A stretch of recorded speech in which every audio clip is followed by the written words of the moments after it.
আসসালামু আলাইকুম। এখন শুনবেন সংবাদ শিরোনাম। ৭২ ঘণ্টা ইরানের ২০০ স্থানে যুক্তরাষ্ট্র ইসরায়েলের হামলা, কাতার, কুয়েত, আমিরাতে মিসাইল ছুড়ে তেহরানের পাল্টা জবাব, মধ্য ইসরায়েলে একাধিক ভবন বিধ্বস্ত, বাহরাইনে ক্ষতিগ্রস্ত প্রধান তেল শোধনাগার। ভূগর্ভস্থ বাংকারে ব্যালিস্টিক মিসাইল ছুড়ে হত্যা করা হয় খামেনিকে, তথ্য মার্কিন গোয়েন্দা সংস্থাগুলোর। ইরাকের মরু এলাকায় মিলেছে ক্ষেপণাস্ত্রের ধ্বংসাবশেষ।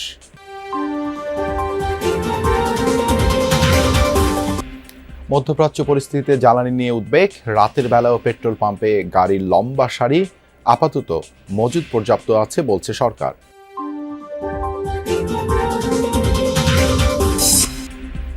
নিষেধাজ্ঞার মধ্যেই সক্রিয়তার চেষ্টা আওয়ামী লীগের, গণ অভ্যুত্থান পক্ষের ব্যর্থতা বলছেন বিশ্লেষকরা। আইনিভাবে মোকাবেলা করতে চায় সরকার। এতক্ষণ শুনছিলেন সংবাদ শিরোনাম, এখন শুনবেন বিস্তারিত। সপ্তম দিনের মতো ইরানে যৌথ হামলা অব্যাহত রেখেছে যুক্তরাষ্ট্র ইসরায়েল। গেল ৭২ ঘণ্টায় ইরানের অন্তত ২০০ স্থানে হামলা চালিয়েছে ওয়াশিংটন। B-2 বোমারু বিমান দিয়ে ফেলা হয়েছে ডজনখানেক বাংকার বাস্টার বোমা। ধ্বংস করা হয়েছে ৩০টি ইরানি নৌযান সহ বহু ভূগর্ভস্থ ব্যালিস্টিক মিসাইল লঞ্চার। রাজধানী তেহরানের আজাদি স্পোর্টস কমপ্লেক্সে চালানো হয় বিমান হামলা, এতে ব্যাপকভাবে ক্ষতিগ্রস্ত হয় স্টেডিয়ামটি। এছাড়াও B-52 বোমারু বিমান দিয়ে IRGCর একাধিক কমান্ড ও কন্ট্রোল সেন্টার ও ঘাঁটিতে বোমা ফেলা হয়। টার্গেট করা হয় একাধিক হ্যাঙ্গার ও আকাশযান। তেহরান ছাড়াও সানান্দাজ ও ইরানের একাধিক শহরে পাওয়া গেছে বিস্ফোরণের খবর। চলমান যুদ্ধে ইরানের কমপক্ষে ১,২৩০ জনের প্রাণহানি হয়েছে। শুধুমাত্র রাজধানী ছেড়েছে লাখের বেশি বাসিন্দা। যুক্তরাষ্ট্র ইসরায়েলের হামলার জবাবে অব্যাহত রয়েছে ইরানের পাল্টা হামলা। সপ্তম দিনের মতো ইসরায়েল সহ মধ্যপ্রাচ্যে মার্কিন মিত্রদের লক্ষ্য করে হামলা চালিয়ে যাচ্ছে তেহরান। এর আগে বৃহস্পতিবার রাতে যুদ্ধ শুরুর পর ২০ দফায় মার্কিন ইসরায়েলি স্থাপনা লক্ষ্য করে মিসাইল ছোড়ে তেহরান। মার্কিন সাবমেরিনের হামলায় নিহত নৌসেনাদের স্মরণে চালানো হয় হামলা, জানিয়েছে রেভলিউশনারি গার্ড IRGC।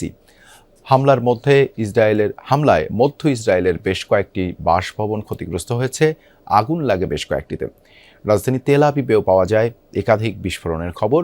এছাড়াও পশ্চিম তীর ও জেরুজালেমে বেজে ওঠে সাইরেন। এদিকে কাতার, কুয়েত, বাহরাইন ও সংযুক্ত আরব আমিরাতে ড্রোন মিসাইল হামলা চালিয়েছে IRGC। শুধু কাতারেই ছোড়া হয় 14টি ব্যালিস্টিক ক্ষেপণাস্ত্র ও 4টি ড্রোন। আরব আমিরাতের বিভিন্ন স্থান টার্গেট করে ছোড়া হয় প্রায় 150 ড্রোন ও মিসাইল। কুয়েতে ভূপাতিত করা হয় কয়েকটি মিসাইল। এদিকে বাহরাইনের প্রধান জ্বালানি তেল পরিশোধনাগারে আঘাত হানে একটি ইরানি ক্ষেপণাস্ত্র, এতে আগুন লেগে ক্ষতিগ্রস্ত হয় স্থাপনাটি। ব্যালিস্টিক ক্ষেপণাস্ত্র ব্লু স্প্যারো নিক্ষেপ করে আকস্মিক হামলার মাধ্যমে হত্যা করা হয়েছে ইরানের সর্বোচ্চ নেতা আয়াতুল্লাহ আলী খামেনিকে।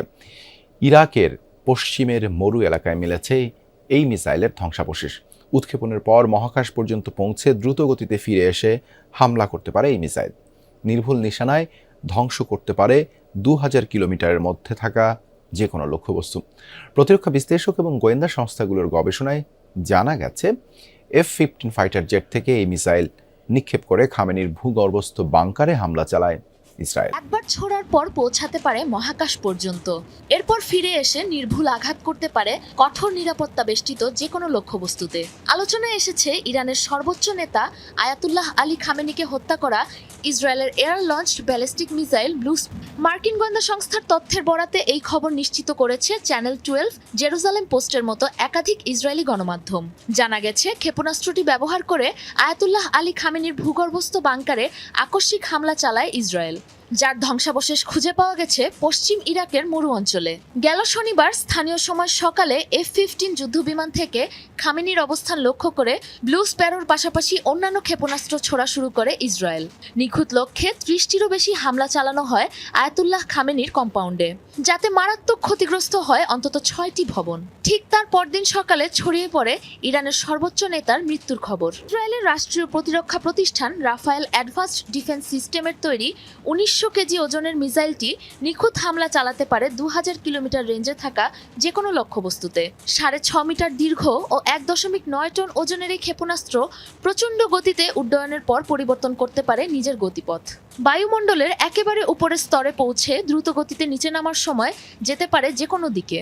এমন অপ্রত্যাশিত ও দ্রুতগতির কারণে এই মিসাইলটি ঠেকানো প্রায় অসম্ভব। মূলত ইসরায়েলের আকাশ প্রতিরক্ষা ব্যবস্থা অ্যারো ডিফেন্স সিস্টেমের সক্ষমতা যাচাইয়ে পরীক্ষামূলকভাবে তৈরি করা হয়েছিল এই মিসাইল। 1991 সালে পারস্য উপসাগরীয় যুদ্ধে ইরাকের ব্যবহৃত স্কাড মিসাইলের আদলে তৈরি করা হয়েছে এই সিরিজের ব্ল্যাক, সিলভার ও ব্লু স্প্যারো 3 ধরনের ক্ষেপণাস্ত্র। সর্বোচ্চ নেতার ভূগর্ভস্থ আশ্রয় এতটাই গভীরে ছিল যে সেখানে পৌঁছাতে সময় লাগতো কমপক্ষে 5 মিনিট। সেই বাংকারেই এই মিসাইলের নিখুঁত আঘাতে নিহত হন আয়াতুল্লাহ খামেনি। ধারণা করা হচ্ছে 2024 সালেও ইরানে হামলা চালানোর জন্য এই একই মিসাইল উৎক্ষেপণ করেছিল ইসরায়েল। ব্যাপক ওই অভিযানের পরও মিলেছিল এই মিসাইলের ধ্বংস। যুক্তরাষ্ট্র ইসরায়েলের সাথে ইরানের চলমান যুদ্ধের কারণে জ্বালানি তেল সংকটের শঙ্কায় দেশের বিভিন্ন জেলায় পেট্রোল পাম্পগুলোতে গত রাতে ক্রেতাদের বাড়তি ভিড় দেখা যায়। যশোরে শহরে কয়েকটি পেট্রোল পাম্পে গত রাতে যানবাহনের দীর্ঘ লাইন দেখা গেছে। ক্রেতারা জানান, মধ্যপ্রাচ্যে চলমান যুদ্ধ পরিস্থিতির পাশাপাশি ব্যবসায়ীরা সিন্ডিকেট করে কৃত্রিম সংকট তৈরি করতে পারে এমন শঙ্কায় বেশি করে জ্বালানি তেল সংগ্রহ করছেন তারা। কেউ কেউ অভিযোগ করেন, কিছু পাম্পে তেল থাকলেও তা বিক্রি করা হচ্ছে না। পাম্প মালিক কর্মচারীরা বলছেন, আপাতত জ্বালানি তেলের কোনো সংকট নেই, শঙ্কা থেকেই মানুষ বেশি তেল সংগ্রহ করছে বলে সাময়িক চাপ তৈরি হয়েছে।